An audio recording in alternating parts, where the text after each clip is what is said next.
What's up, y'all? I was doing a little reflecting this morning, and it just kept coming to my mind that there's a lot of times in recovery I thought that I was not progressing. And we all know page 60 on the AA book says we have to continue to make progress. It's not perfection, but we have to make continuous progress. One reason we have to continue to progress, because somebody in addiction, to hit a plateau or to go even, is basically saying that they're becoming complacent. Complacency for us means we don't feel that we need to continue to grow anymore. And what does that mean for an addict? That literally means relapse.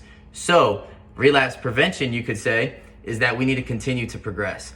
So one way that I did that was I just started really looking back at certain areas of my life to help motivate me to keep moving forward. So I remember when it was so hard to stay sober for one day, and then I hit like 4 months, and I was like, oh my gosh, like I felt at 4 months I was hitting barriers and I wasn't doing anything, but I'm like, no, I've actually made it 120 full days of sobriety.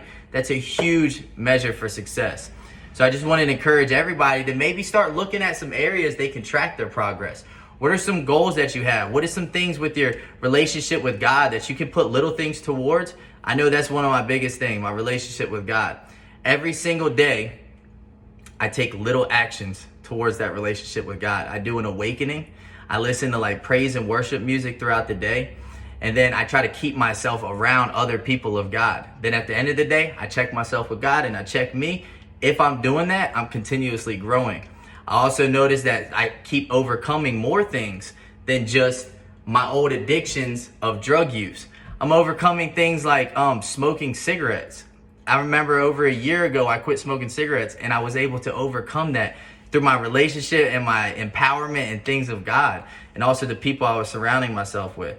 There were several other things I was able to overcome, such as like my social anxieties, my constant depression, my ability to speak in front of people. You know, that was a huge thing that I overcame. So I was constantly progressing. Then I was able to maintain employment. And I remember when I hit my 1 year, and then now I'm celebrating over 2.5 years of continuous employment. So it's just when I look back, and what I was doing this morning was looking at all those successes, it just reminds me like, wow, I am getting somewhere. And even if it's I just stay sober today, that is a constant progression from where I was at one time. But I continue to motivate everybody to keep looking for your ways to progress, step into things, let's challenge ourselves, because we know that is where growth happens. All right, that's all I have for you. Peace out.